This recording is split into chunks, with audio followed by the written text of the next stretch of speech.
이 시간 우리 주일의 말씀은 신명기 16장 18절로 20절 말씀, 신명기 16장 18절로 20절 말씀, 구약성경 288면에 있는 말씀이 되겠습니다.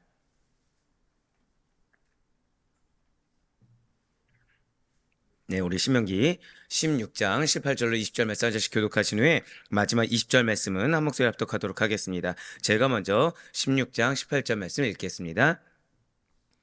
내 하나님 여호와께서 내게 주시는 각성에서 내 지파를 따라 재판장들과 지도자들을 둘 것이요 그들은 공의로 백성을 재판할 것이니라. 너는 재판을 굽게 하지 말며 사람을 외모로 보지 말며 또 뇌물을 받지 말라. 뇌물은 제자의 눈을 어둡게 하고 의인의 말을 굽게 하느니라. 함께요. 너는 마땅히 공의만을 따르라. 그리하면 내가 살겠고 내 하나님 여호와께서 내게 주시는 땅을 차지하리라. 아멘. 할렐루야. 네, 오늘 반드시 살아있는 주의 말씀의 은혜를 사모함으로 말미암아 이렇게 하루의 시작을 말씀과 기도는 우리를 기쁘게 하시사 절대 고백하실게요. 나에게 축복하시기를 원하십니다. 예, 그 말씀 믿는 믿음으로 말미암아 그래서 나에게 말씀 주신 것이 얼마나 은혜인지, 말씀을 주신 데 무엇이 있다고요? 이유가 있다라는 것을 믿는 믿음으로 함께하는 우리에게 얼마나 큰 축복을 더하시는 하나님을 믿는 믿음으로 이렇게 우리 새벽기도에 함께 하시는 우리 모든 성도님들을 주님 환영하고 축복합니다. 이 새벽에 우리 계속해서 신명기 말씀을 통해서 은혜 받는 귀한 시간을 가지고 있습니다. 그 가운데 우리 어제까지였죠. 신명기 12장부터 16장 17절까지는 신앙생활과 관련된 규례들에 대해서 들었습니다. 자, 그리고 우리 한번 고백하실게요. 오늘부터는 강제성이 있습니다. 예, 그러니까 합당한 것과 강제성은 좀 다릅니다. 자, 이제 오늘부터 시작되는 신명기 16장 18절부터 20장까지의 말씀은 이스라엘 백성들이 가나안 땅에서 이제 지켜야 될 정치와 사법 관련 규례들이 언급되어 있습니다. 정치와 사법 관련 규례. 자, 교통법규 어떻게 지켜야 됩니까? 안 지켜야 됩니까? 자, 안 지키면 뭐를 맞죠? 벌금을 맞죠. 예, 그러니까 강제성이 있죠. 반드시 지켜야 된다라는. 역시 마찬가지입니다. 지금 정치와 사법 관련 규례들이 언급되고 있는데 항상 드릴 말씀이지만 처음과 마지막은 중요한 내용이 항상 기록되고 있다고 말씀드렸어요. 반복되는 거 강조된다고 말씀드렸습니다. 오늘부터 그걸 아마 계속해서 경험하시게 될 거예요. 오늘 본문이 신명기 16장 18절부터 20절은 바로 이 정치와 사법 관련 규례들의 첫 번째 시간으로 재판관 제도와 공의로운 판결 관련 규례에 대한 내용입니다. 자, 어떤 내용이라고요? 재판관 제도와 공의로운 판결. 이게 일견 들었을 땐 당연한 것 같지만 매우 중요하고 내일도 나오겠지만 사실은 잘 지켜지지 않습니다. 그것이 우상까지 이어지게 된다는 거예요. 그래서 재판관 제도와 공의로운 판결 규례 내용이 바로 오늘 본문 말씀이 되겠습니다. 자, 그렇다면 지금 이렇게 정치 사법 관련 규례 중에서도 재판관 제도와 이 공의로운 재판 관련 규례가 맨 처음으로 나온 이유가 왜이겠습니까? 자, 그것은 모든 재판이 공의롭게 이루어져야만 그 사회가 바로 설 수 있기 때문이라는 거예요. 즉, 사회가 바로 서기 위해서는 무엇이 바로 이루어져야 된다고요? 재판이 공의롭게 이루어져야 됩니다. 가나안 땅에서 각 지파 단위로 사법과 행정이 이루어지게 될 것입니다. 그렇기 때문에 재판을 공정하게 할 수 있는 재판관과 재판 관련 규례들을 먼저 정해서 고백하실게요. 사회를 바로 세우길 원하십니다. 예, 그렇습니다. 사회를 바로 세우기를 원하신 하나의 뜻이 담겨 있다는 거예요. 자, 여기까지 생각하시면서 그렇다면 먼저 신명기 16장 18절 말씀 먼저 보도록 하시겠습니다. 내 하나님 여호와께서 내게 주시는 각 성에서 내 지파를 따라 재판장들과 지도자들을 둘 것이요 그들은 공의로 백성을 재판할 것이니라. 아멘. 자, 우리가 어제까지 3대 절기에 대해서 들었습니다. 6월절, 7.7절, 조막절을 들었죠. 자, 이거는 각 지파별로 따로 제사를 드리면 됩니까? 중앙성소에 모여야 됩니까? 중앙성소에 모여야 되죠. 자, 그런데 지금 재판장과 지도자 같은 경우에는 중앙성소에서 재판을 하나요? 각 지파별로 하나요? 각 지파별로 한다는 거예요. 지금 각 지파별로 재판장과 지도자를 두어서 공의에 입각한 판결을 내릴 것을 지금 권고하고 있습니다. 자, 사랑하는 성도님들, 재판장이 누구입니까? 재판장이 무엇이죠? 재판장은 법원의 합의제 재판부에서 이 합의체, 혼자 하는 것이 아니라 합의체를 대표해서 소송사건의 심리, 진행, 판결 과정을 지휘 감독하는 법관을 재판장이라고 합니다. 그러니까 대표성을 띈다는 거죠. 자, 사실상 시시비비를 누가 가리는 거예요? 그래서 재판장이 하는 겁니다. 그러니까 우리는 뭐 법관이 한다고 하지만 실질적으로는 이 법관들의 모임 가운데서도 그것을 대표하는, 감독하는 법관을 재판장이라고 하고, 그래서 그 재판장은 판단을 내리고 형을 집행할 뿐만 아니라 백성의 지도자 역할을 감당합니다. 재판장이 무엇이라고요? 백성의 지도자 역할을 감당해서 실질적으로 백성을 다스리기도 했다는 거예요. 자, 또한 지도자는 지금 재판장들과 지도자들이 나왔죠. 지도자는 이 재판장이 행하는 직무에 보조적인 업무를 수행하는 자들이라고 보시면 됩니다. 그러니까 지금 앞서 말씀드렸던 것처럼 재판장은 합의체를 대표한다고 했죠. 마찬가지로 그 재판장들을 도와주는 보조적인 업무를 수행하는 자들로서 재판이 행해지는 곳에서 지도자들은 누구에게 속해 있겠습니까? 재판장에 속해 있어요. 그래서 사무관의 일을 하는 자들, 사무관의 역할을 하는 자들이 이 지도자들입니다. 그러나 지도자들의 임무가 그렇다고 해서 비단 이 사무관의 직무를 행하는 것에만 묶여 있었던 것은 아니라는 거죠. 이들은 광야 시대에서는 70인 장로들에 속한 관리들이었습니다. 자, 광야에서는 이 이름이 무엇이었다고요? 70인 장로. 장로들에 속한 관리들로서 행정의 일을 도운 자들이었고 군사 일에도 관여한 자들이었어요. 그러니까 지도자들은 이 재판장들을 도와서 모든 행정적인 일, 모든 군사 일을 수행했다는 것이죠. 이러한 재판장들과 지도자들은 백성을 무엇으로 재판하라고 나와 있습니까? 공의로 재판해야 된다는 거예요. 백성을 재판할 기준은 공의입니다. 즉 사람의 여건이나 상태입니까? 공의입니까? 공의입니다. 그것이 옳은 판단이며, 즉 여기서 말하는 공의는 고백하실게요. 옳은 판단. 옳은 판단이며, 이는 재판장이 가져야 될 가장 기본적인 자세이며 자질입니다. 자, 그렇다면 재판장의 자질은, 자, 1번 사랑이 많아야 된다. 2번 공의로워야 된다. 공의로워야 돼요. 공의로워야 돼요. 즉 재판장에게 아니 어떻게 이런 판결 내릴 수 있어? 사랑이 없어? 라고 얘기하는 것 자체가 문제입니다. 그 얘기 자체가 이스라엘 백성으로서의 자격이 갖춰지지 않는 거랑 동일하다는 거죠. 자, 그렇습니다. 이스라엘 공동체에 속한 모든 개인들은 이 재판장의 공의로운 재판을 따라야 됩니다. 그러면은 이 개인들의 권리가 있다는 거예요. 그 권리는 무엇이냐? 하나님의 율법에 따라 고백하실게요. 옳은 것을 소유하고 살 권리. 그러니까 그리스도인들의 권리는 무엇이냐? 옳은 것만을 소유하고 살 권리입니다. 옳지 못한 것을 소유하고 그것을 누려도 되는 권리가 아니라 옳지 못한 것은 드러나게 되어 있습니다. 그리고 옳은 것만을 소유해서 살 권리가 그리스도인의 권리예요. 재판장의 책임은 다른 것이 아니라는 거죠. 그 이스라엘 공동체에 속한 모든 개인들이 옳은 것을 소유하고 살 그 권리를 빼앗긴 자들에게 옳은 것이 되돌아가게 하고 회복되게 하며 필요할 때는 옳은 것을 훼손시킨 법법자를 처벌하기도 한다는 거예요. 자, 교회에서 치리를 해야 됩니까? 안 해야 됩니까? 해야 됩니다. 징계가 필요한 걸 말씀드렸어요. 그럼 그 징계의 근거는 무엇이냐? 공의입니다. 그래서 옳은 것을 개인적인 것으로 훼손시켰다. 혼나야 되는 겁니다. 옳은 것을 어떤 인간적인 걸로 훼손시켰다. 그거는 징계감이라는 거예요. 언제부터? 바로 이때부터입니다. 만일 재판장이 공의의 판단으로 재판하지 않는다고 한다면 돈 있고 세력 있는 사람들은 죄를 짓고도 인본주의적인 것을 드러내면서 큰 소리치며 살게 될 것입니다. 자, 그들의 기준이 지금 무엇이라고요? 인본주의적인 거, 지극히 인간적인 거. 반면에 돈이 없고 세력 없는 사람들은 불공평한 대우밖에 받지 못한다는 거예요. 그리고 그런 세상은 공의의 하나님께서 미워하시는 무법천지가 될 것입니다. 그러므로 재판장들은 반드시 공의로만 재판해야 됩니다. 이러한 옳은 판단에 대한 구체적인 방향 제시가 이제 이어지는 신명기 16장 19절과 20절에 나와 있다는 것이죠. 신명기 16장 19절과 20절 말씀 보도록 하시겠습니다. 너는 재판을 굳게 하지 말며 사람을 외모로 보지 말며 또 뇌물을 받지 말라. 뇌물은 지혜자의 눈을 어둡게 하고 의인의 말을 굳게 하느니라. 너는 마땅히 공의만을 따르라. 그리하면 내가 살겠고 내 하나님 여호와께서 내게 주신 땅을 차지하리라. 아멘. 자, 지금 공의를 재판하기 위해 재판관이 갖추어야 될 자세 3가지가 나와 있습니다.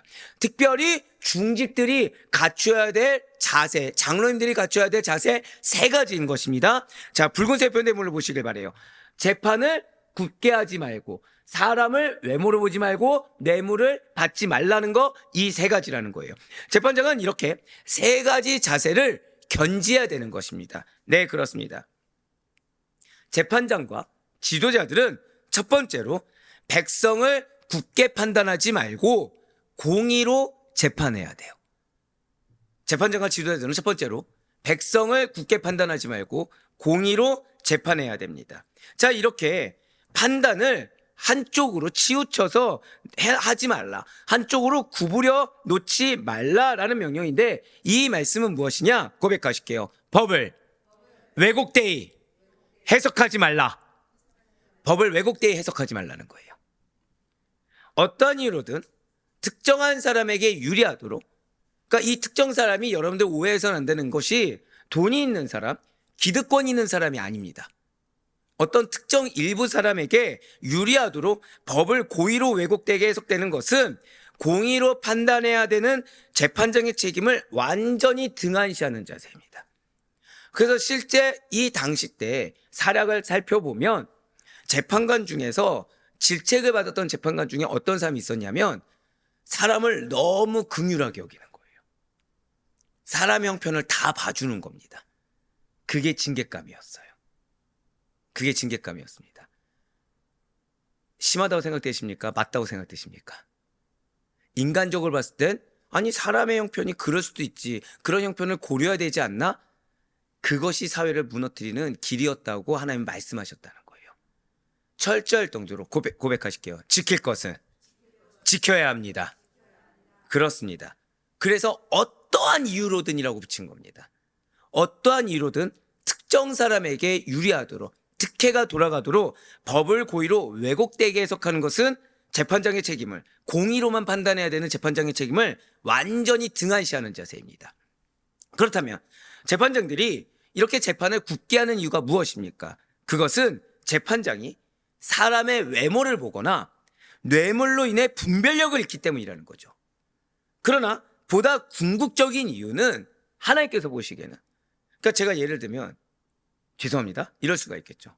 아, 우리 장로님 맨날 앞만 보고 얘기하신다고 하시라도 자, 이쪽 보고 우리 장로님 너무 바쁘시니까 일도 빠지고 절도 빠지고 절도 빠지셔도 됩니다 라고 하면서 그 빠진 일을 다 누구한테 떠넘겨요? 이쪽에 이제 떠넘기는 겁니다. 이번에 가운데로 못하겠으니까. 지금 벌써 표정이 안 좋아지죠. 지금 나 힘들어 죽겠는데 지금 이쪽에 다 떠넘기는 겁니다. 그럼 누가 혼나는 거예요? 제가 혼나는 겁니다. 네, 제가 역시 이제 자유로워지시니까 딱 이렇게, 네, 제가 혼나는 겁니다. 네, 근데 그것이 안에 왜 혼내시냐? 제가 지금 누구를 너무 사랑한 거죠? 장로님을 너무 사랑한 거죠. 갑자기 좋아하셨네요. 네. 혼은 제가 나는데. 네. 근데 저는 누구를 그럼 의식하지 않은 거죠? 하나님을 의식하지 않았다는 거예요. 여러분들, 제가 쓴소리 할 때 이유가 있습니다. 이유는 왜냐면 차라리 그때 쓴소리 듣는 게 낫습니다. 제가 그때 쓴소리 듣는 게 낫고, 그거를 같이 혼나는 길을 선택하면 안 되죠. 쓴소리 들으면은 기회가 있다는 겁니까? 없다는 겁니까? 기회가 있다는 겁니다. 쓴소리 듣고서 길을 제시받는 것은 기회가 있다는 겁니다. 근데 이 쓴소리를 하지 않는 것도 문제예요. 받지 않는 것도 문제입니다. 왜요? 하나님은 딱 하나 보시는 거죠. 지금 너희가 누구를 인식하고 있느냐, 너희가 누구 앞에서 삶을 살아가고 있느냐, 그걸 물으신다는 거예요. 예, 맞습니다. 궁극적인 이유는 하늘의 최고 재판장이신 하나님을 의식하지 않기 때문에 재판을 굳게 한다는 거예요.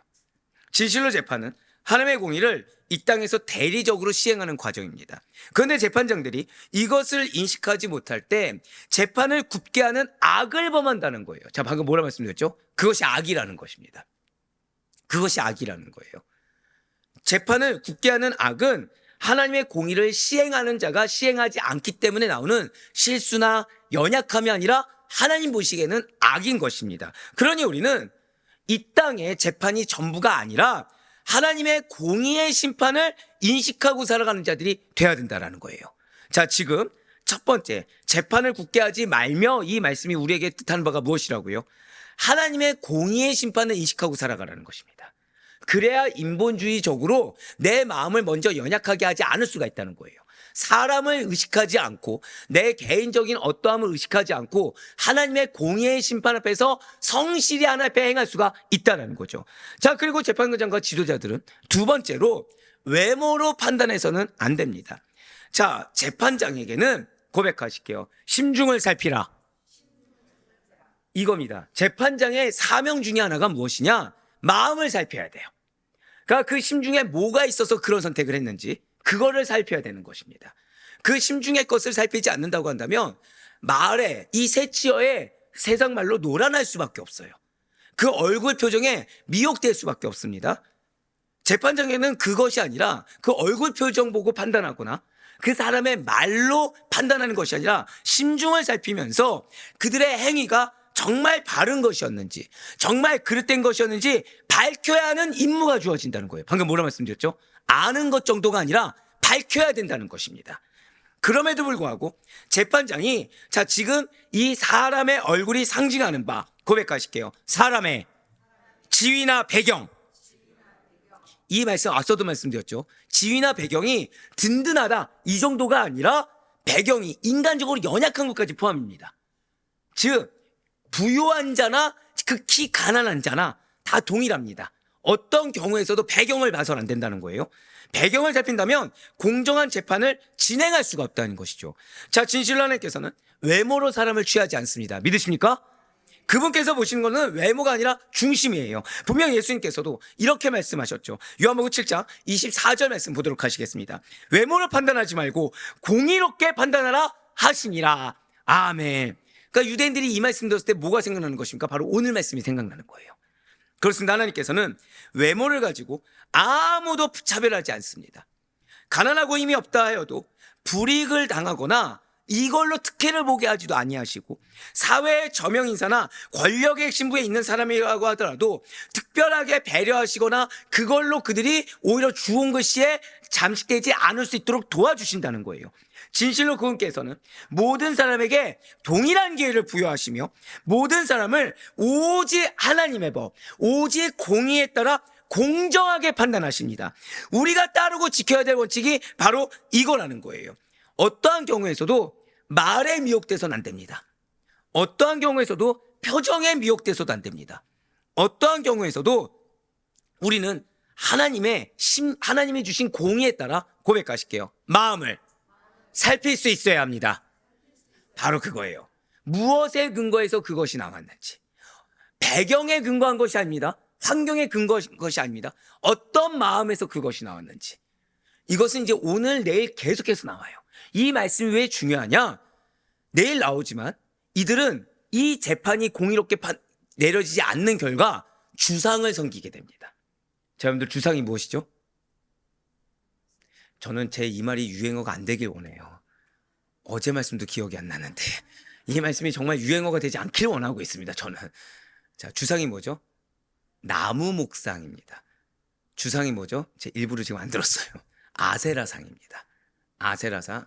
이제 내일 나오는데 어디서부터 시작하기 시작했다고요? 재판을 굽게 하면서 인간적인 것이 틈타기 시작하면서 목까지 들어왔다고요? 근데 이 주상을 누구 옆에 두는지 아십니까? 성전에다가 성막에다가 딱 둡니다. 근데 하나님 그거 하지 말라고 내일 명령을 내리세요. 그거 하지 말라고. 무엇부터 시작했다고요? 인간적으로. 예, 맞습니다. 너무 두 번째는 중요한 말씀이에요. 우리는 마음의 중심을 살필 수 있어야 됩니다. 나도 살펴야 되지만 옆에 있는 중직자들, 목회자들, 마음에, 그리고 죄송하지만 가장들 역시도 가정의 중심이 어디에 있는지를 살펴볼 수 있어야 돼요. 그래서 지금 이것이 지극히 인간적인 것인지 아니면 이것이 정말로 영적이고 신앙적인 것인지를 분별할 수 있어야 됩니다.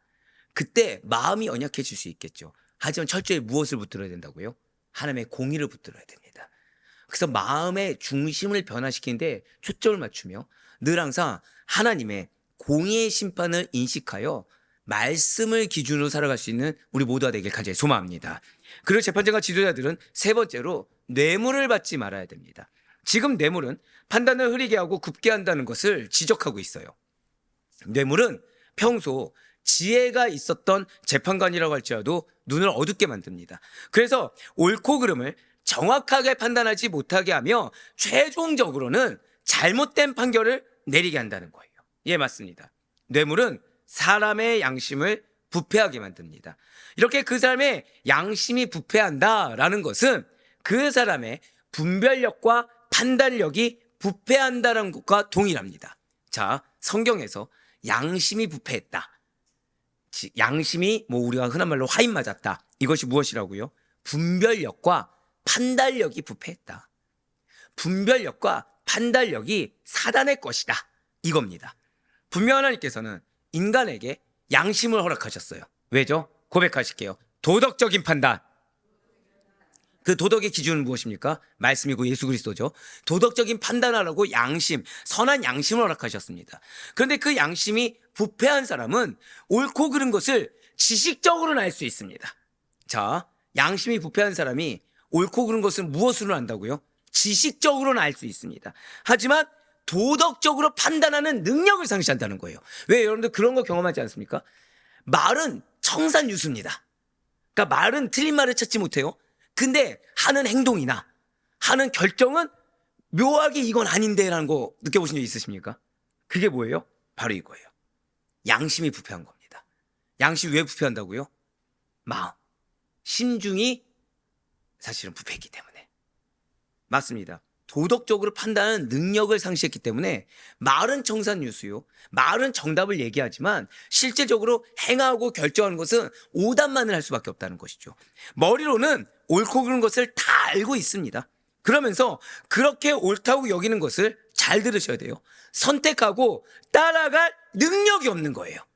그러니까 입술로는 환경 탓을 할 수 있습니다. 입술로는 사람 탓을 할 수 있습니다. 그런데 사실상 어떤 능력을 상실한 거예요? 그것을 따라가고 선택할 능력을 상실했어요. 왜요?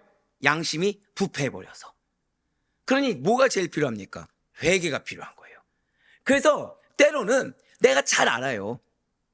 미리 이제 팁을 드리는 겁니다. 때로는 내가 잘 압니다. 내가 잘 알아요. 뭐가 문제인지 다 알고 있습니다. 그런데 계속해서 말씀도 그렇고 주님께서 지금 내 마음을 주장하시는 것도 계속 회개를 주장하실 때가 있습니다. 또는 그것조차 보이지 않고 들리지 않는데 내가 선택하는 것마다 계속 인간적이고 뭔가 신앙에서 멀어진 것처럼 선택할 때가 있습니다. 그때는 빨리 스스로 회개해야 됩니다. 왜요? 사실 내 마음이 부패했기 때문에. 그래서 무엇을요?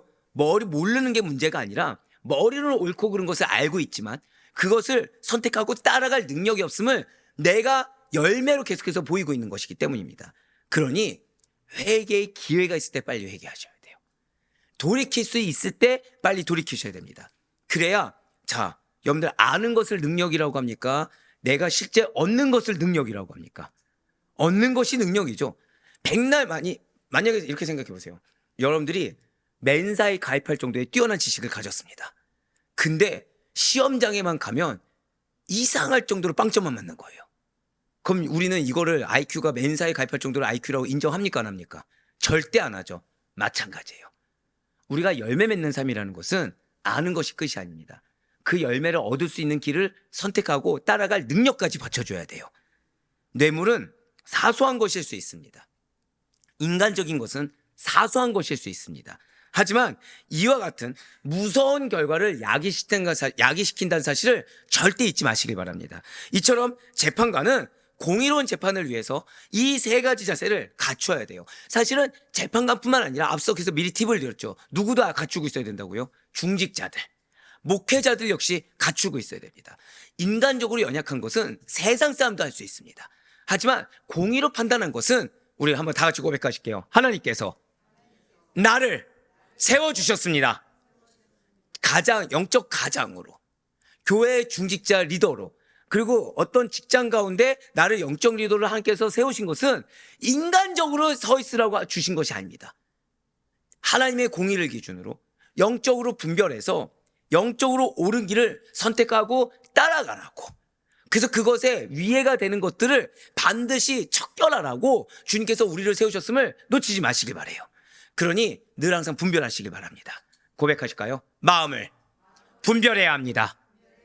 인간적인 것을 따라가선 안 됩니다. 그걸 반드시 기억하시길 바랍니다. 예, 그러면서 신명기 16장 19절 말씀을 다시 한번 더 보시겠습니다. 너는 재판을 굳게 하지 말며 사람을 외모로 보지 말며 또 뇌물을 받지 말라. 뇌물은 지혜자의 눈을 어둡게 하고 의인의 말을 굳게 하느니라. 아멘. 자, 지금 가장 처음에 붉은색 표현된 너는, 이 누구입니까? 바로 하나님의 백성 이스라엘 가운데 사법 공의를 이루어야 할, 공의를 이루는 목적이 무엇이라고요? 사회를 올바르게 세우기 위해서, 결국 사회를 올바르게 세우기 위한 그 중차대한 사명을 가진 1차적인 책임이 있는 재판관을 말을 하고 있습니다. 그런데 이 너는 이것은 더 나아가서 비단 재판장뿐만 아니라 모든 이스라엘 백성까지 포함된다라고 보아야 된다는 거죠. 왜입니까? 진실로 하나님께서는 공의를 실천하는 자에게 땅을 얻는 축복을 주신다고 말씀을 통해 약속하셨어요.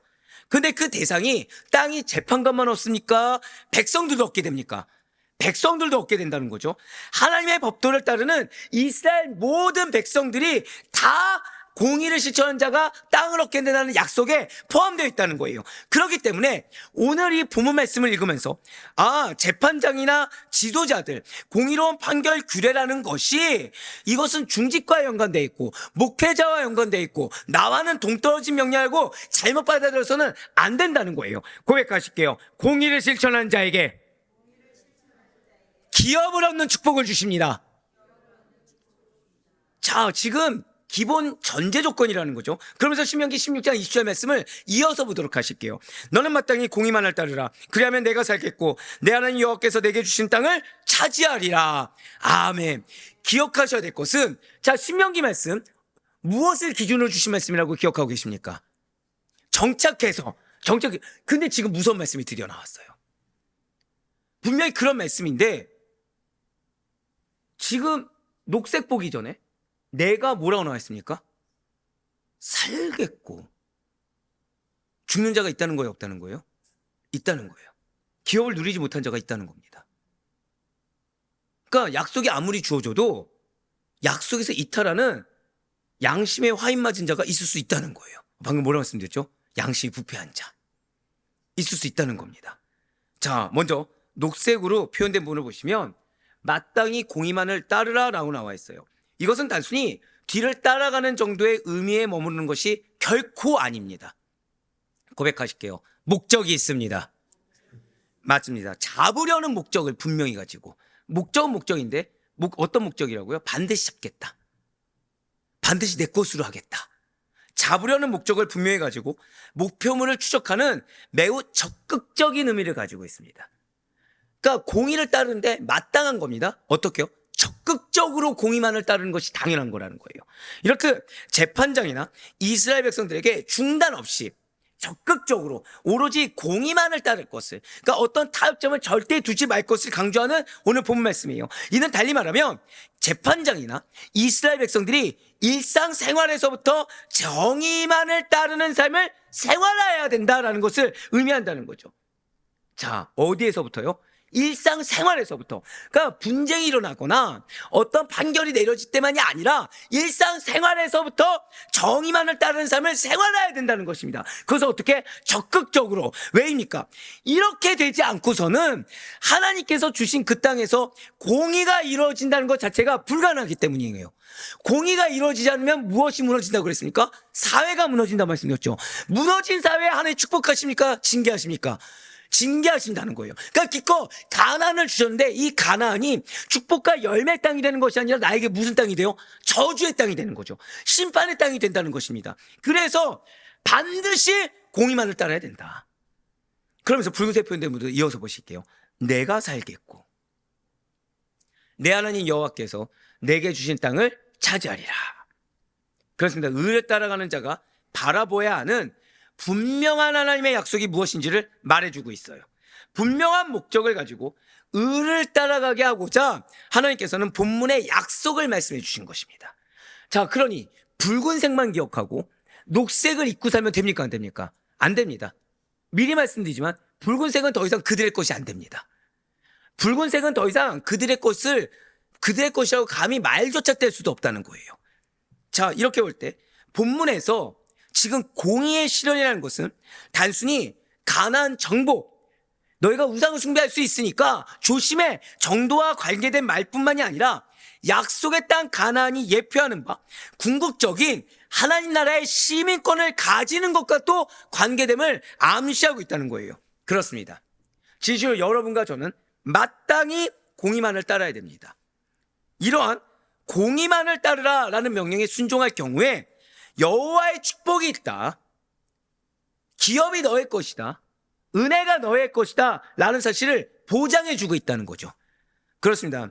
이렇게 하나님께서 재판관과 지도자들을 세우신 이유는 단순히 행정적인 편의를 위한 제도를 세우기 위함이 결코 아닙니다.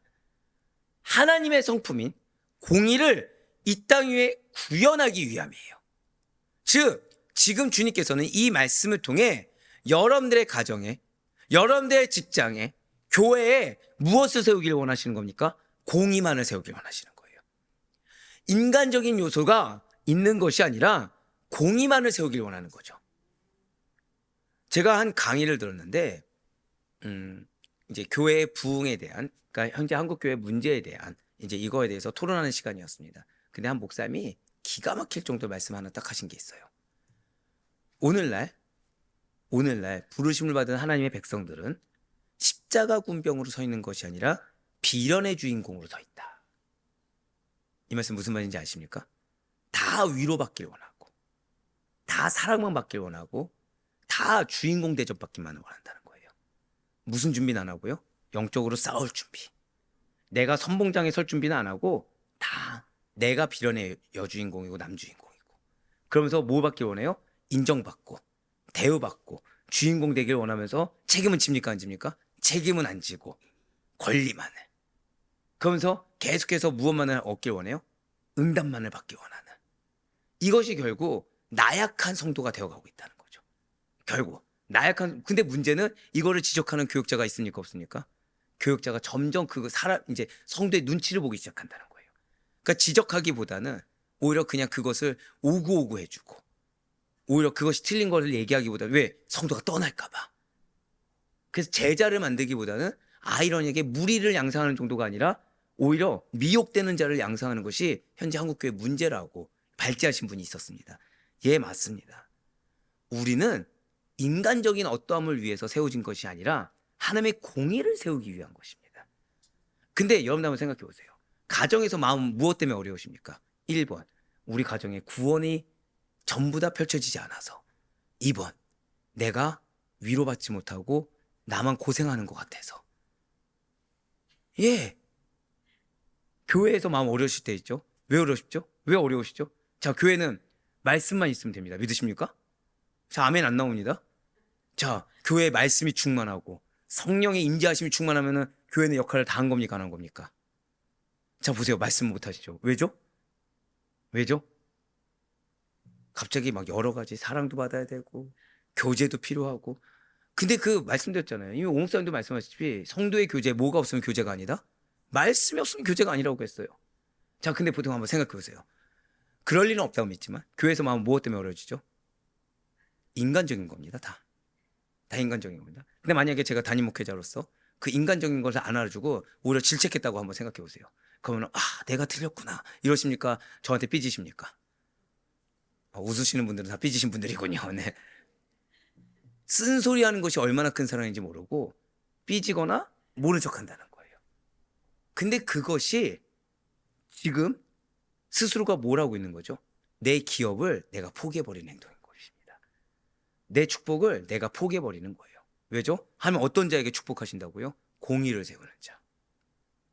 그러니까 여러분들이 정말 은혜 받기를 원한다. 정말 축복받기를 원한다. 변화되기를 원한다. 그럼 여러분들이 먼저 공의 가운데 서 있어야 됩니다. 내가 어떠한 대우를 받느냐가 중요한 것이 아니라 내가 대우를 못 받는 것을 당연하게 여기셔야 돼요. 왜죠? 이면에 말씀하셨죠. 누가 우리를 높여주셔야 됩니까? 하나님이 높여주신 거지 내가 높이는 게 아닙니다. 거꾸로 말씀드릴까요? 인간의 인정받고 인간의 높임받고 내가 하고 싶은 거 하면서 살잖아요. 그러면은 아무 분깃이 없는 정도가 아니라 하나님의 질책을 받게 됩니다. 근데 오히려 내가 지금 인정받지 못하고 내가 지금 이름도 없이 빚도 없이 하나님 나라 위해 헌신하는데 남편조차 아내조차 자녀조차 몰라준다? 할렐루야 외치시라니까요. 그것이 무엇에 대한 반증이라고요? 하나님이 나를 알아주신 거에 대한 반증입니다. 잘 기억하시길 바래요. 진실로 하나님께서는 공의를 이 땅에 구현하기 위해 우리를 보내셨습니다. 하나님께서는 정의로우신 분이고 하나님 나라는 다른 데 세워진 것이 아니라 공의와 정의와 평강 위에 세워지는 나라입니다. 그러므로 이스라엘 공동체는 단순히 법치를 시행하는 정치 공동체가 아니라 염대에 속해 있는 공동체는 단순한 정치, 인간 공동체가 아니라 잘 기억하시길 바라요. 하나님의 성품을 반영하는 거룩한 백성이고 그 사회의 법과 제도 역시도 하나님의 거룩하심과 공의를 반영해야 되는 것입니다. 즉 여러분들의 가정, 직장, 교회 공동체에서 우리는 어떤 자로 서 있어야 된다고요? 고백하실게요. 거룩한 백성. 예, 그렇습니다. 우리의 그 바운더리를 둘러싸고 있는 제도와 법은 반드시 무엇을 반영해야 된다고요? 하나님의 거룩하심과 공의를 반영해야 된다는 거예요.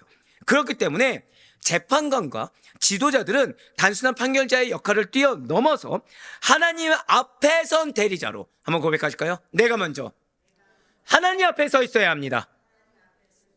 예, 하나님 앞에 선 대리자로 백성들을 다스려야 하는 것입니다. 이들에게 요구된 가장 중요한 자질은 바로 공의로 재판하는 것이에요. 진실로 하나님의 공의는 단지 법을 지키는 수준이 아니라 억눌린 자를 돕고 눌린 자의 편에 서며 강한 자의 손에서 약한 자를 보호하는 실천적 의로움입니다. 이러한 공의의 실현이야말로 하나님 나라가 이 땅에 드러나는 하나님의 방식이라는 거예요. 그래서 이사야 선지자가 분명히 이렇게 선포하고 있는 것입니다. 이사야 1장 17절 말씀 보도록 하실게요.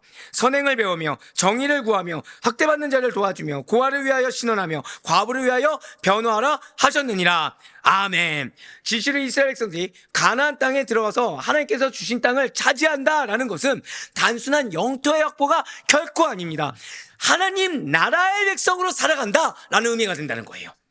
땅을 소유하는 조건은 바로 공의만을 따르는 삶이라는 거죠. 다시 말해, 이 역시 잘 기억하셔야 돼요.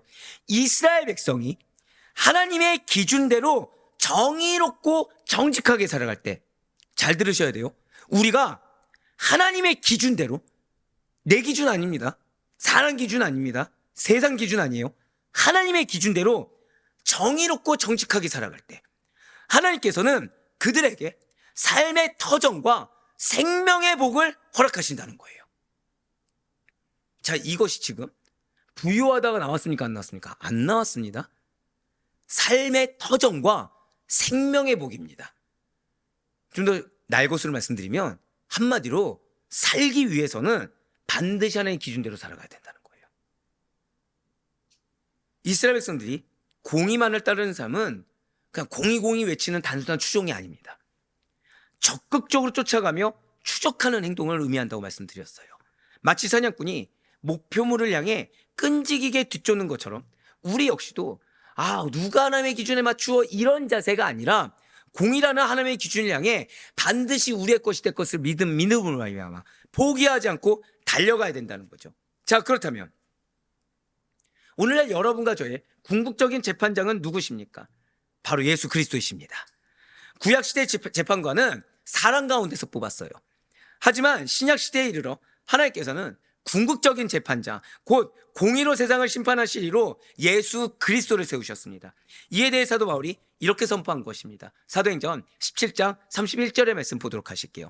이는 정하신 사람으로 하여금 천하를 공의로 심판할 날을 작정하시고 이에 그를 죽은 자 가운데서 다시 살리신 것으로 모든 사람에게 믿을 만한 증거를 주셨음이니라 하니라. 아멘.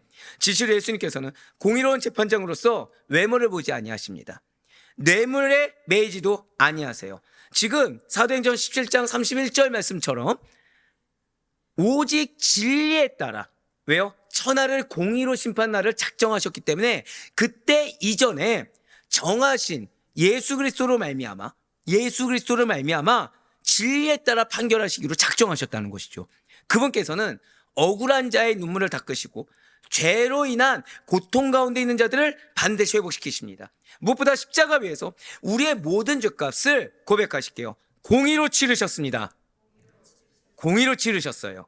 그리고 우리에게는 긍휼로 대하시고 계시다는 거죠. 이 놀라운 복음이야말로, 그래서 복음은 또 다른 말로 뭐라고 얘기하냐? 절대 고백하실게요. 공의와 사랑이 완벽하게 만나는 자리. 예, 공의와 사랑이 완벽하게 만나는 자리가 바로 복음입니다. 그러면 우리는 오늘 본문에서 나와는 상관없다, 그런 자세를 견지하다든가, 단순히 고대 이스라엘은 이랬나 보다, 또는 이거는 일부 중직자들 이야기, 이거는 일부 목회자들만의 이야기다라고 멈춰서는 결코 안 됩니다. 그것은 오히려 지금 내 양심이 부패했다고 고백하는 거랑 동일해요. 진실로 여러분과 저는 이 공의의 하나님을 닮아가고 이 공의를 우리가 속해 있는 공동체 가운데 실천해야 될 부르심을 받았습니다. 오늘날 우리에게 있어서 공의만을 따라야 된다라는 이 명령은, 말씀드렸죠, 이 공의를 왜 따르고 실천해야 된다고요? 사회를 바로 세우기 위해서. 그러니까 직장에서든 가정에서든 교회 안에서든 인간관계 속에서든 어떤 상황에서라도 불의와 타협하지 않고, 좀 더 쉽게 말씀드리면 지금 내가 내 가정에, 내 직장에, 내 삶에 불만족이 있다, 문제가 있다 라고 하면은 해결책이 필요하죠. 근데 이 해결책, 그것이 바로 세워진 것은 무엇으로 가능하다는 거예요? 고백하실게요. 내가 먼저 공의로 서 있어야 합니다. 즉 그 말씀이에요. 내가 먼저 공의로 서 있어야 되고, 그 공의가 기준돼서 예수의 삶이 나의 삶이 돼야 되는 것입니다. 거기에 회복이 있다는 거예요. 그래서 불의와 타협하지 않고 오직 하나님의 정의와 진실만을 따르는 삶으로 증명되어야 된다는 사실을 잊지 마시기 바랍니다. 고백하실게요. 내가 증명해야 합니다. 무엇으로요? 하나님의 정의와 진실만을 따르는 삶. 나의 어떠함이 아니죠. 나의 어떠함이 아닙니다. 사울 아디포의 성도분들, 오늘날 우리들은 직접적인 재판관은 아닙니다. 하지만 매일의 삶에서 수많은 선택의 기로 가운데 수많은 판단을 내리는 사람들이 우리입니다. 가정에서는 부모로서 자녀와의 갈등을 판단할 때, 또는 부부간에 부부의 갈등을 판단할 때, 일터에서는 동료와의 문제를 조율할 때, 교회 안에서는 형제 자매를 대할 때 등등, 우리는 모두 다 크고 작은 재판장의 위치에 서 있습니다.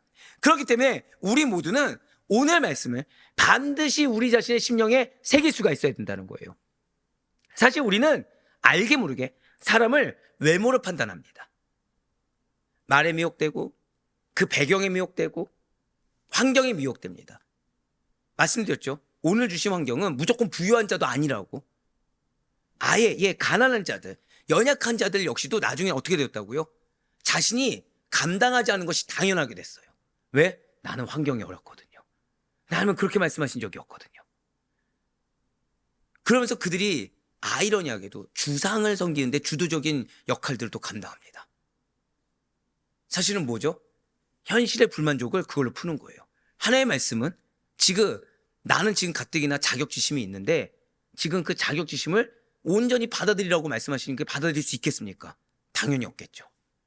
더불어서 부유한 자들은 부유한 자들 나름대로의 어떤 주온 글씨가 있었던 겁니다. 그러니까 그들은 베푸는 게 당연해졌어요.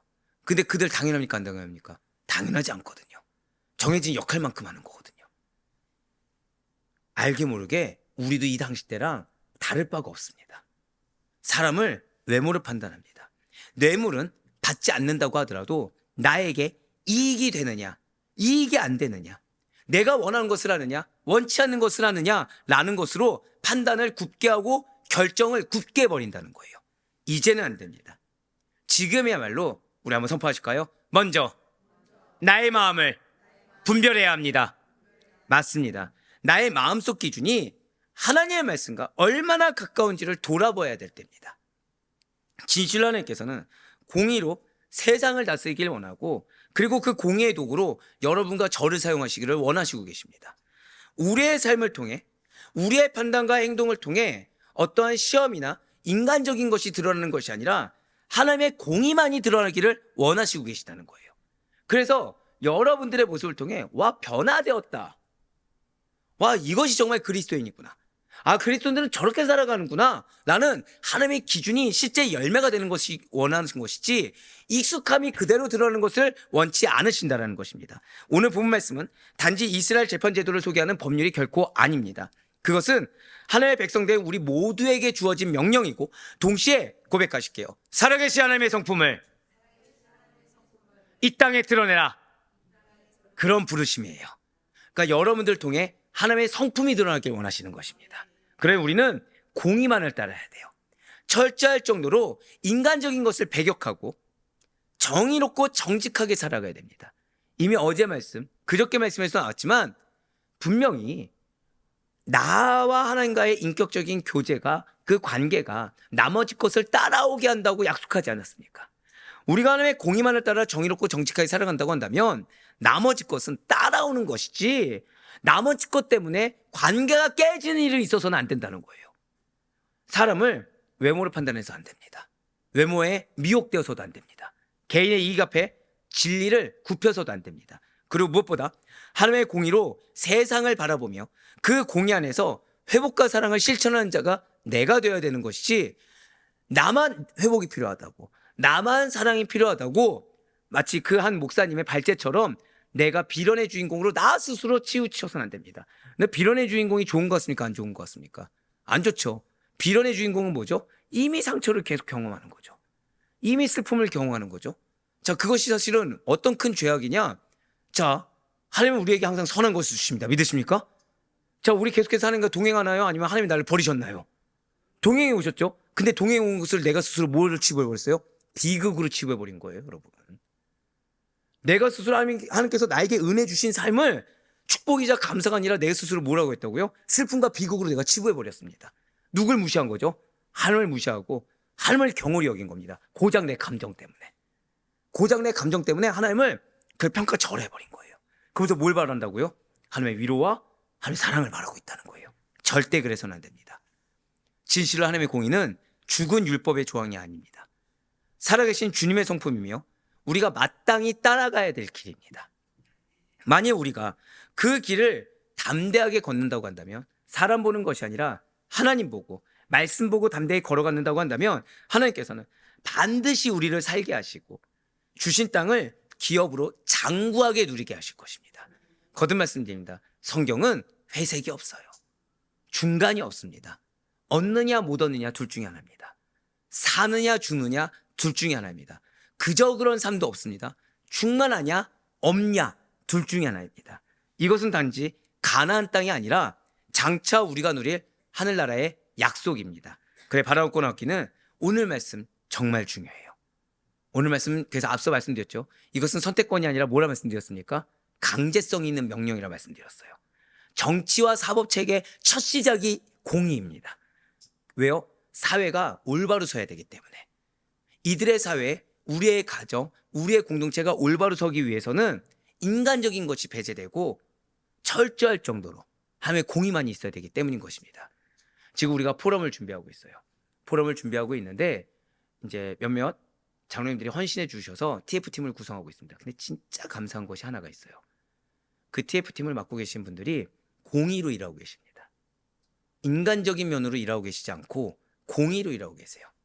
이 공의 앞에 반응은 딱 두 가지로 보여지고 있습니다. 하나는 그냥 순종이냐 불순종이냐 둘 중에 하나 나눠지고 있습니다. 그런데 이것은 인간적인 것으로 따져서 안 돼요. 공의에 순종하는 자를 위해서 축복해 줄 수 있어야 됩니다. 공의에 순종해서 나아가는 자를 축복하며 격려할 수 있어야 됩니다. 왜요? 결국 우리가 연약할 수 있죠. 근데 하나님은 의인 한 명을 통해 그 공동체를 구원하기도 하시고 그 공동체를 축복하기도 하시며 그 공동체에 기름 붓기도 하십니다. 그래서 여러분들, 저를 위해서도 기도해야 되지만 중직자들을 위해서도 기도해 주셔야 돼요. 여러분들의 가장, 특히나 우리 권사님들, 배우자, 영적 가장으로 세운 배우자를 위해서 기도해 주셔야 됩니다. 그 배우자가 연약해 보이든 강성해 보이든 중요하지 않습니다. 철저하게 어디에 서 있게 해달라? 하나님의 공의 안에 서 있게 해달라. 그래, 바라옵고 나왔기는 이렇게 하나님의 공의를 실천하며 살아가는 모든 여러분들이 되셔서 여러분들로 인해 여러분들의 공동체가 바로 서시고 여러분들로 인해 하나님의 축복이 흘러내려가며, 그래야 하나님의 약속이 무엇보다 여러분들의 삶에 먼저 성취되고 여러분들의 가정 가운데 그대로 열매되는 것을 목도하며 나아갈 수 있는 우리 모두가 될 수 있기를 주님의 이름으로 간절히 축원합니다.